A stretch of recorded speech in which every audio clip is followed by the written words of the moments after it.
Okay, now I got rid of this stuff. Hey, Hey, I gotta love my sweater. I'm wearing my leopard sweater just for you, and I put on earrings and and cheers. and cheers, Mama. So Salud. you look beautiful. Okay, so Absolutely. thank you so much. Look at we're starting on time, 7:01. Of course Um, we are. to all who are watching, welcome to the first episode of Her Story Redefined, where I'm going to be interviewing lots of amazing women like my friend here, Kim, who have a story to tell and have light to share and wisdom that needs to be heard. And so remember, we are not alone in our journey because someone else has been in our shoes before. Someone's currently going through stuff. And then so we're here to help and guide and give light to others. So everyone, welcome. And thank you for everyone who showed up. I'm so excited. Yay. Yay. Okay, so everyone, this is Kim Rangell. She Hi, is a everyone. dear friend of mine for 6 years. So I'm going to read a bio, real robotic, but I'm going to read it because you all need to know who this woman is. Okay. Kim Rangell is a single mother, career professional, and avid lover of all things food. And yes, this girl loves to go out to eat to restaurants. Over a 40-year-long career in real estate and loans, Kim has built a successful business from the ground up and is passionate about helping other women build their own dreams and create their own financial freedom. And we're going to get into that. Currently, Kim is constantly on the lookout for new business expansion opportunities. Obviously, the more fun, the better. And is looking forward to being back to traveling the world and exploring everything it has to offer, one delicious bite at a time. So this is my girl, Kim. Welcome. Hey, welcome. Thank you for having me. I'm so excited to be your first guest. Yay! Okay, Awesome. we're going to dive in because you and I can talk for hours. Yes, But then this video is going to be like, you know, like, absolutely. whatever. Okay, Let's do it. so let's do it. Okay, so you're known in the industry as the lone whisperer. I Okay, am. you are. So I want to know how you started in the real estate and loan industry. When did this begin? How did it begin? All of it. Was my family, ironically, was my family. When I was going to college, I graduated when I was 17 from high school. So I was antsy, couldn't wait, needed to get out there and rush into the world. Why? God only knows, but I needed to. And my aunt owned a real estate office, and I happened to be enrolled in Cal State LA at the time. I was a poli-sci major, and my whole family wanted me to be a real estate attorney. And that sounded great to me and wonderful and everything. And first week, second week, I was like, yeah, no, I don't think I want to do this. It's called like, I don't think I want to do this. 1 year of logistics, and I was just like, yeah, I'm out. Like this is not my gig, especially at 17 years old, right? And my aunt owned a real estate office, and she had started as a real estate agent, I want to say in my mid-teens. And she worked her way up, did very well, to this very, very well in real estate, and she opened her own office. And so at that time, I needed a summer gig. Like I needed something to do, right? And so she was hell-bent on me becoming a real estate attorney. I think that's why she hired me, because she was going to keep me right there and make sure I graduated, right? And I was her bookkeeper at 18 years old, right? So I'm 18 years old, and I'm working this real estate. I'm her bookkeeper. And I'm cutting the checks to all men, by the way. She had only one female realtor other than herself who happened to be like a dynamo, like an absolute, like just a shark in real estate, but in the best sense of the word, right? And so I'm cutting these checks to these guys, and all of a sudden, like I'm 18 years old and I'm seeing checks in the thousands.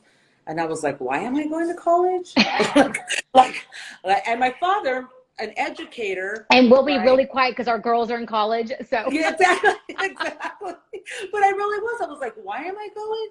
And then, my dad was an educator, high school principal. Like you never asked why. Like you just, like you're going, that's it.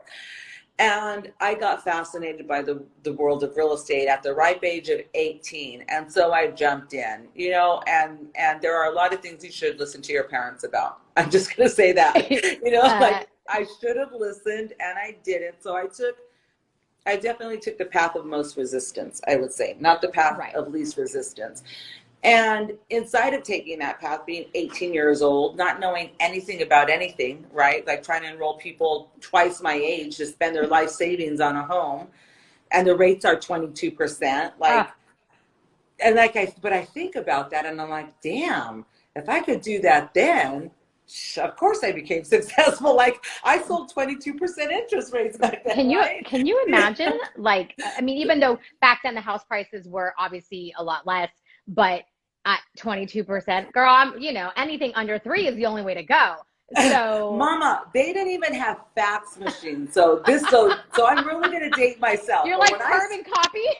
When I started, they didn't have fax machines. There was no such thing as an adjustable rate mortgage.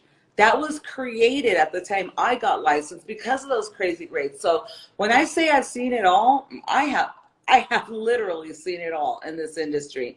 And it's been amazing. It has been amazing. I'm forever grateful to my aunt for guiding me and really getting our entire family involved, because it wasn't just me. I work with an entire, like, I'm related to everybody that I work with.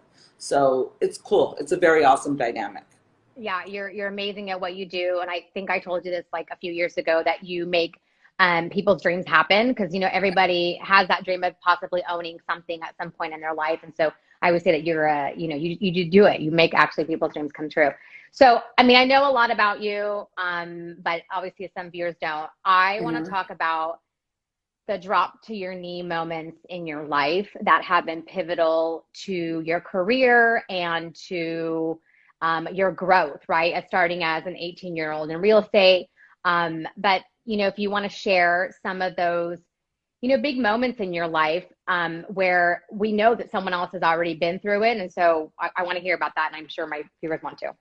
Yeah, that's an easy one for me to answer. I would say without a doubt it was the 2009, 2010 housing recession. There was an actual drop to your knees moment, but like not the good kind, like the I'm going to pass out kind, right? And puke up. And yeah, like the kind that just knocks the wind out of you. And, it looked like having, 40 loans in your pipeline on a Monday, and you walk in on Tuesday and you have 0 because every bank you did business with closed. And I just lost my dad. After a year-long battle with cancer that was awful and hideous and everything nobody should ever have to live through with somebody like, with anybody. But it's my father, right? And right. and instead of going through the crash, I was always a top producer. My brother-in-law is my partner. We were a top producing team. We were always in the top 3 of the company. So, right, it was like 1, 2, 3, 1, 2, 3, between 3 of us. And it all stopped. Like, it literally all stopped. Now, as a single mom, right, I wasn't married at the time, single mom, and when I mean single like financially, emotionally, like single in every sense of the word, like doing it on your own, right? Having kids in private school, because you make those sacrifices and you do all of that, and really being confronted with who are you? Like, who are you? And as cliche as it is, and the saying is, it's like, who are you at that moment? Like when the shit hits the fan, who are you? Yeah. And looking at it straight in the mirror, I thought I own properties in Arizona, I own properties in Palm Springs, I own properties friggin' everywhere, right? And having that moment of falling to your knees, like of utter complete panic, and then at the same time, also somehow getting that you're in control, you control your destiny. Wasn't looking anywhere for anybody to fix anything. Was looking over here. We were all looking over here, meaning we and my family, my partners, we were looking over here like, okay, who are we going to be and what are we going to do in this situation right now to move forward? Because we can bitch and cry about this shit all day long. You know what I mean? Like we can go sideways, and you know what? Nobody cares. And not to be cynical about it, but in all sincerity, everyone has challenges in their life, right? Yeah. So developing that strength to look over here and know who you are, even when you don't know who you are in those moments of panic, That was the defining moment in my life, because unlike many people who had to, for different reasons, leave the industry, we stayed. And that was not easy. That was not easy. It was kick, claw, scream, defend. You know, I'm a mortgage broker. So back then, mortgage brokers were like the enemy. You know, everybody wanted to deal with the bank. Well, they all found out that we weren't the enemy, right? Is that right? But, right. But that was, you know, like navigating through all of that. And even in those moments of self-doubt, still knowing that I was still my best solution. Like Yourself. I was still my best solution. And I have my parents to thank for that. Like it's inside of who they created me to be and how they've listened me in this world, my entire family, that shit was scary, but I know who I am. Like I know I am, and I know that it was for me to look over here and not over there. And that's exactly what I did. And I'm like beyond grateful that I have had that support and that learning in my life that you can do anything. Like all my life I heard that. Yeah. And it's made a difference. Like a tremendous difference. And it's the same conversation I have with my children. So in those moments, you know, what I would say to your viewers is shit's going to happen. It's going to, you know, we all went through a year and a half right now, something none of us could see coming. But then look at us. Like, look at you. Look who you've been inside of this. Look what you've developed and created. It's freaking amazing. Mm-hmm. You know what I mean? It's like like I'm your biggest fan. You know what I mean? Like, thank you. Like I love you for so many reasons, but like it's those moments. It's those moments that when it kicks you in your ass, it's like stay down, or get how friggin' lucky you are and get your ass up. And that was that moment for me. That's pivotal, you know, and I talk about this, you know, closely with other friends. And, you know, one of the things that I have been saying, you know, for a few years now is, you know, dear God, please let me see this differently, right? Like, let me see this moment differently. And when it sucks, when it's painful, when all of that, the sadness, let me see it differently, because in the moments of, you know, of losing or whatever, and you know, putting your kids through private school, you know, I know what that's like, and you and you don't want to say, I can't afford the private school anymore, and you don't want in how do I see the situation differently, and how do I, you know, get up, because we are truly our own solution. I mean, we just are. I mean, we have to find that within ourselves. Okay. Absolutely. But going on the fact that, number one, you are such an incredible single mom, and I mean, whatever. We can go on about that. But because of this pivotal moment, I know that you use a lot of these moments to create financial freedom, right? In your life. So I want to talk about how women can create their own financial freedom, and what are maybe one or two initial steps that we need to do to create that, whether that is you just want to build your savings account, or you want to buy property, an investment property, or the fact that we all want to get out of our 9-to-5 and maybe do our passion, things like that. What is your advice on the financial sense of things now? First and foremost, speak it, say accountability. The difference between achievement and a dream is accountability, in my opinion. And what I mean by that is that you want to enroll as many people as you can in what you're up to. Like, you just want to speak it. You want to say it. You literally want to put it out there in the world, first and foremost, right?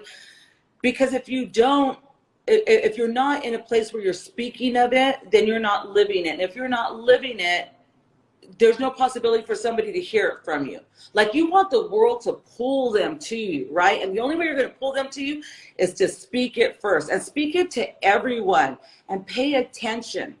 There's a lot of people who want something for themselves, and you want to really be listening for people of service. And there's just as many people who are there to serve. You know, like where I find myself in my career right now, it's a luxury, because I'm pretty much just entirely intentional on serving others. Yeah. You know what I mean? Like, I paid my dues, I pounded that pavement, the phone rings effortlessly, right? So I want to take on people who nobody else will take on or help, right? Yeah. There's a lot of us out here. So inside of creating financial freedom, that's the first thing you want. You want to speak it and then ask. You have to take ownership and responsibility for what you say you want. If that's the life that you want of financial freedom, then pay attention. Pay attention, start asking, have those conversations, engage, do your research. Don't just, wanting it isn't enough. Mm-hmm. If it was just for wanting, we don't have it, right? Right. But there's enough people out there, there's enough resources. Right now, I'm in the process of creating 3 side gigs with with Monique, one of the twins right now. Yeah. Just because we can. And I'm curious, and I want to see. There's different streams of income, right? I think we've talked about this before, where it's not what comes from the front door, it's what comes from the back door. Absolutely. Right? So, absolutely. Absolutely. And so inside of that, yes, saving, the first thing is you have to get real with yourself. You have to get really real with yourself. So I'll share something really personal. Like, I do phenomenally well, right? Most people can't conceptualize that, but I do really, really well financially, right? But it wasn't always this way. Mm-hmm. And I've made a lot of financial mistakes, honey. The IRS didn't like me for a long, long time, right? And I clawed my way, and it was hard, and sometimes it was scary, but everything shifted when I took on being really responsible for what I say I want. Like, I want a life of freedom, and that doesn't look like spending all my disposable income, right? And it doesn't mean I'm sacrificing everything, but I have to be responsible for what I say I want. So then it's like, okay, where do I get the information? Like inside of here, right? Inside of you and I. This is all a creation. Yeah. Right? Like, nobody opened the door and said, hey, mama, come right in. I got a 6-figure income for you waiting. That shit didn't happen like that, right? Like, we got super curious about what would that look like and said, why not me? Because that's you and I. We said, why not us? Why not us, right? I mean, and then you get really curious and then you take it on. Financial freedom is the same way. If it's all about $10,000 bags before you own a house, consider you're not going to get there.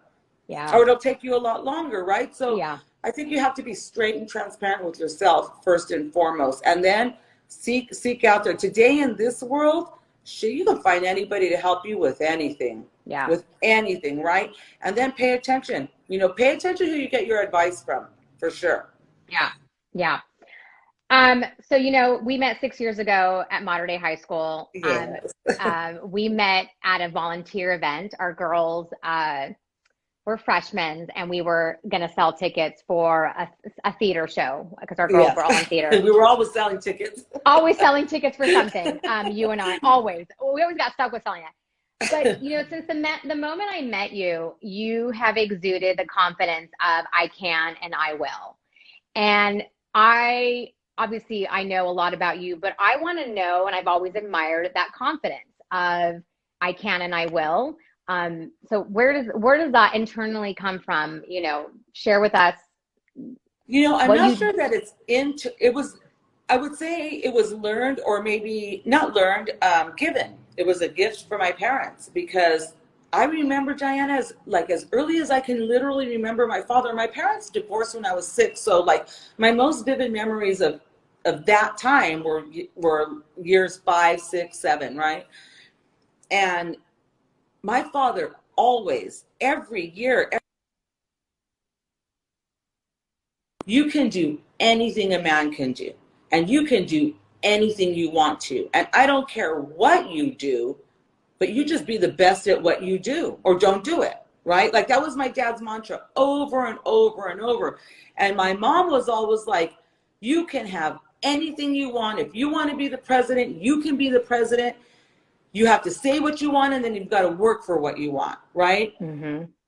And I get how blessed I am, right? Because I'm super clear. Divorced parents are not I know I came from people who loved me, right? If I want to say anything to parents out there, your greatest gift, Alexandra, Mia, they're come on, they're examples of knowing you're loved, right? So as a parent, I think first and foremost, that's our job. Our kids need to know they're loved, because there's a world out there that wants to suck them in every other direction, right? And so I knew that. I knew that. So it would never occur to me that what my parents were saying to me wasn't true, right?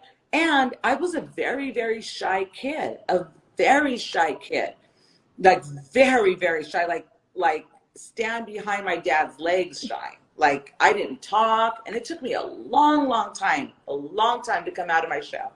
I wouldn't talk in public settings or anything like that. I'm nowhere near the social butterfly you are at all. Like you and my sister are social butterflies. Me, like I've never been that person. My confidence, however, came inside of a creation of getting that. I never felt like I was the prettiest or the one everybody wanted to be with or anything, but I could be the smartest.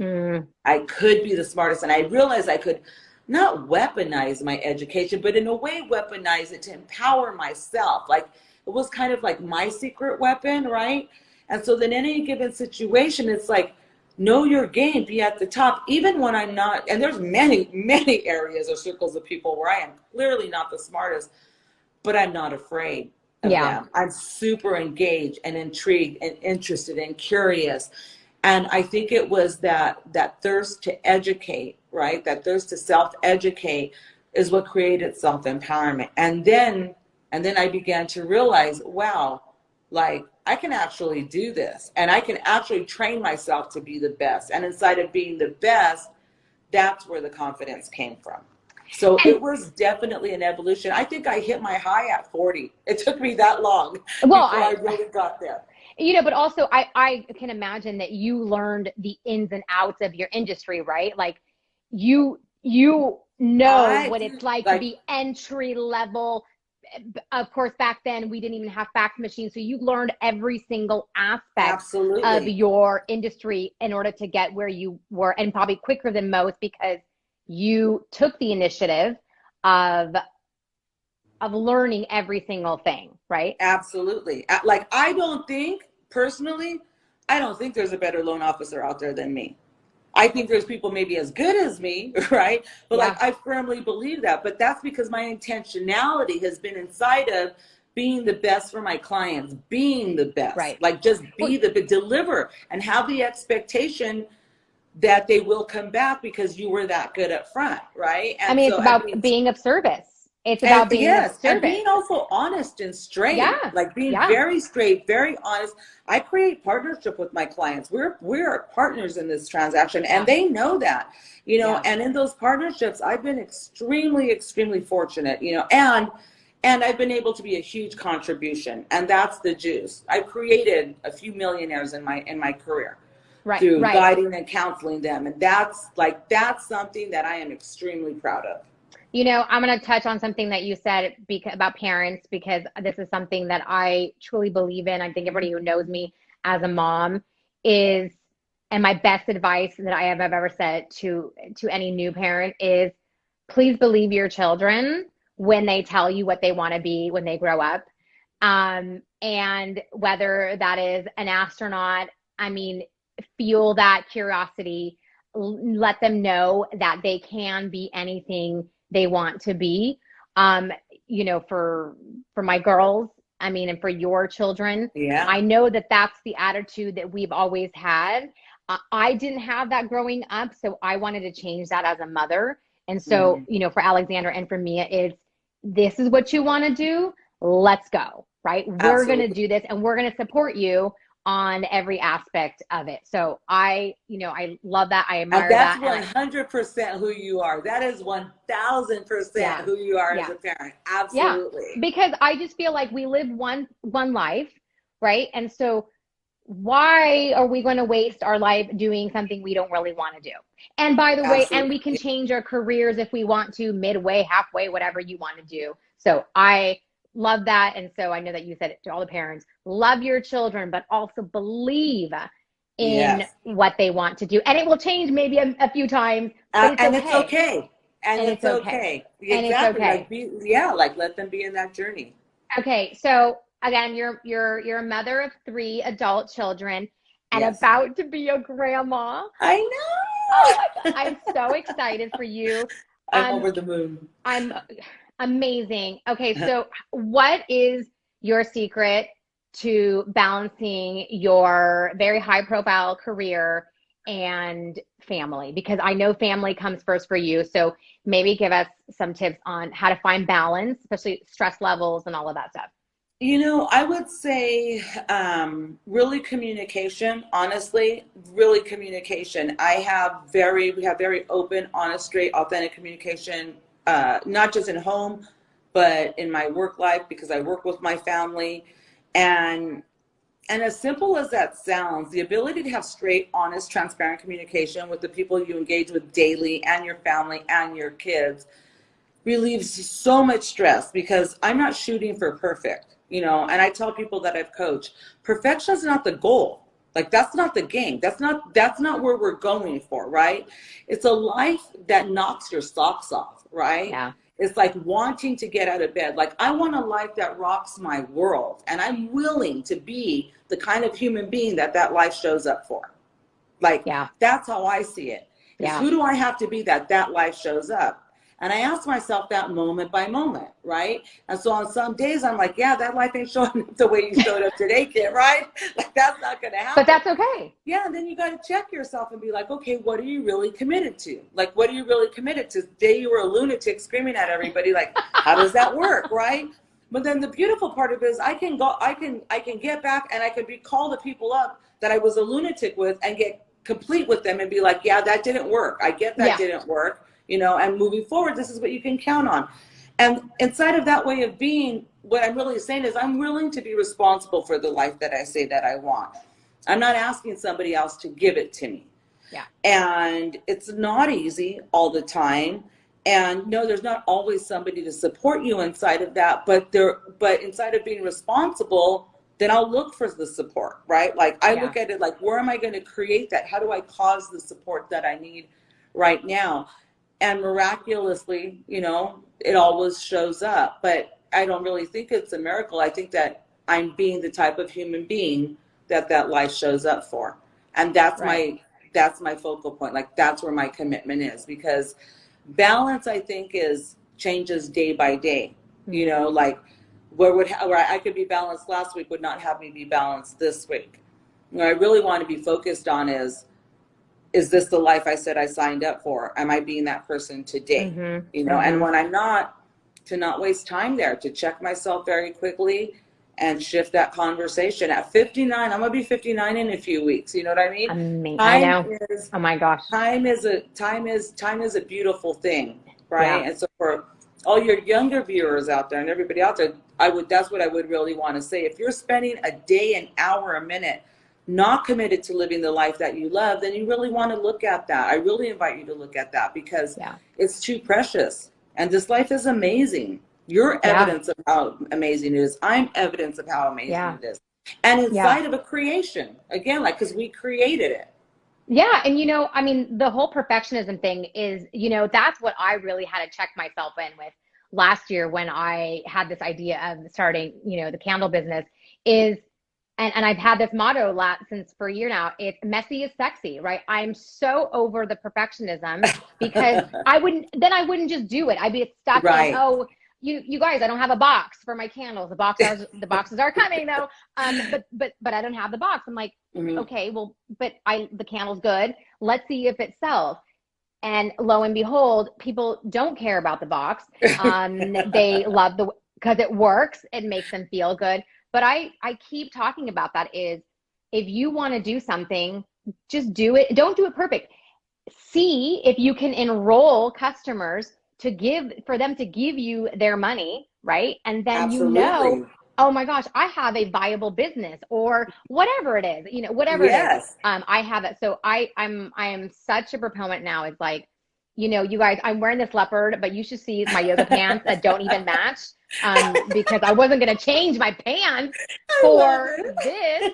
I did change my top. But anyways, this whole perfectionism thing is just, it's crazy. Okay. And it's not even real. Like, it's not even real. And it's not even real. And I'm over that. Exactly. We make ourselves crazy about it and it's not even real. I know. It's not even real. Okay.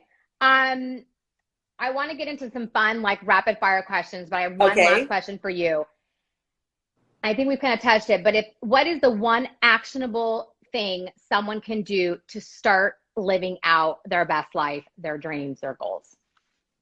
Assess where they are right now, like authentically assess where you're at right now. Be really clear about where you're at, and then look to see where the gaps are between where you're at right now and where you want to be, and create team around you. Don't go it alone. There's no need, right? Like, I hired my coach again a couple of weeks ago, and my life's moved miles in the last 3 weeks since she started coaching me again, right?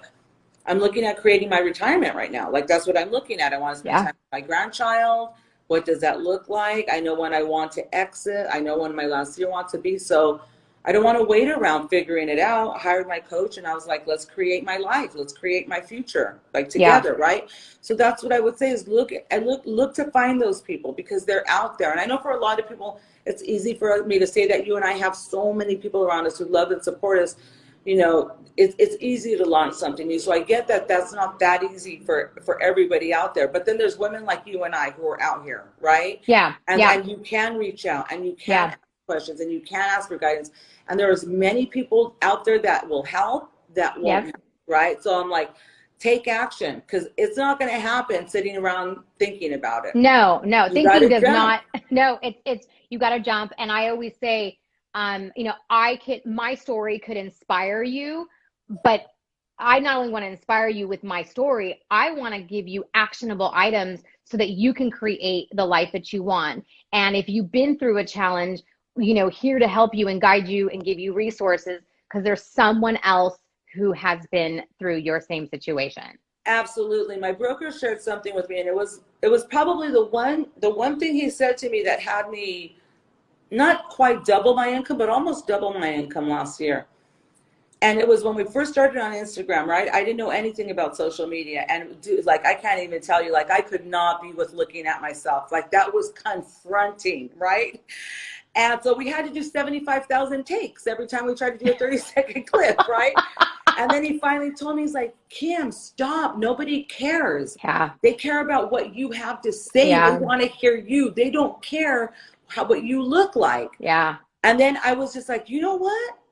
You're right, because I look how I look. Like, I was like I'm not 20, and no matter how much I want to will that, like, it's not going to happen, right? So it's like, and look, I mean, you have given me the confidence, because I know you started doing videos last year, and I was like, damn, if Kim can do this, I can do this too, people. But the minute I did it, and now ask JR, shit, you can stop me right now, and you'd be like, go, and I'd be like, okay, and right, like nothing like I that. know, and it's so funny.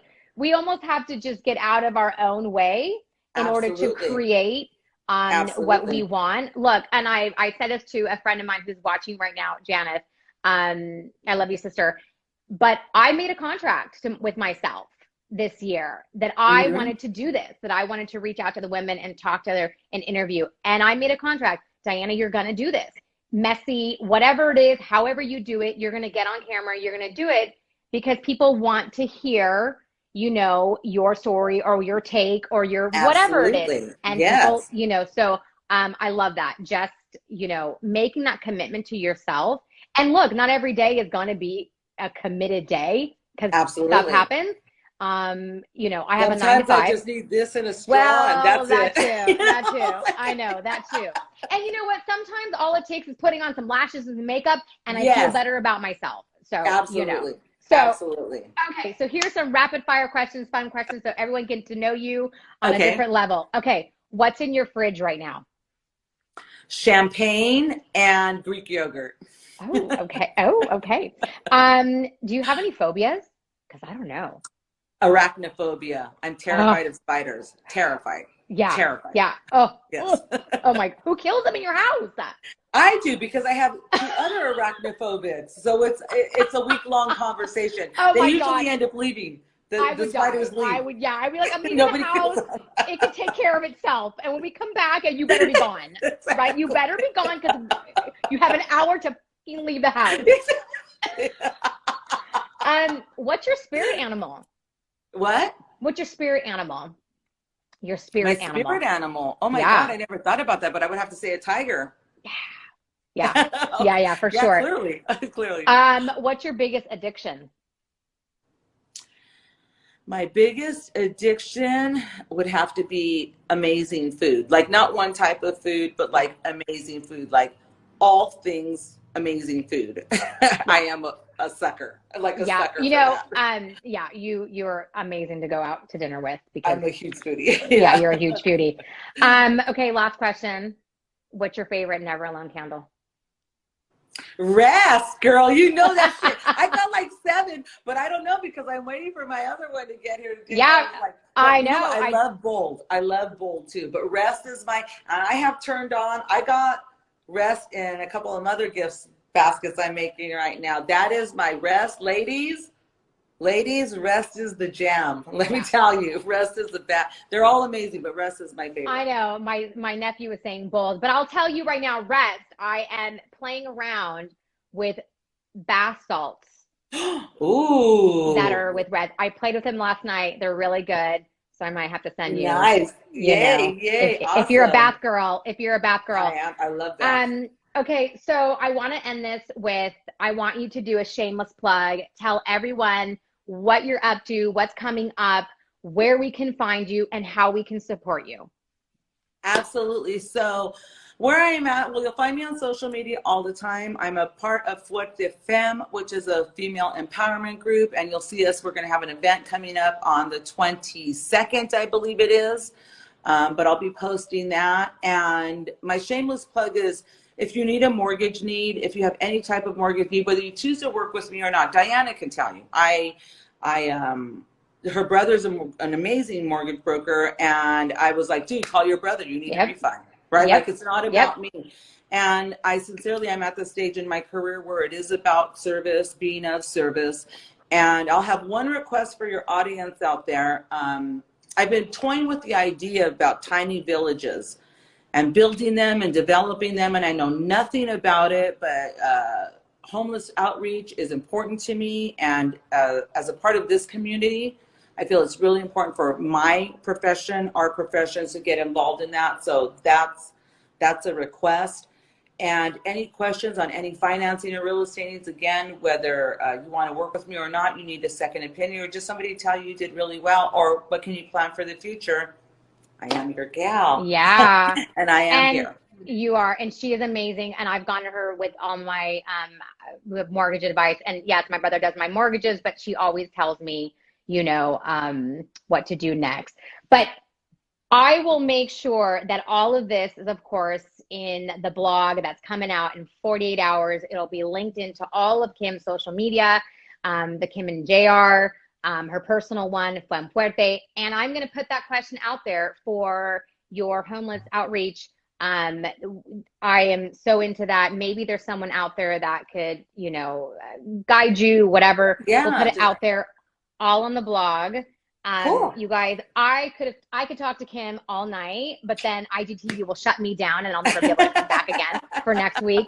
Thank you to everyone who showed up for on the first episode of Her Story Redefined. Thank you, Kim. I love you. I love you. You are such a blessing in my life.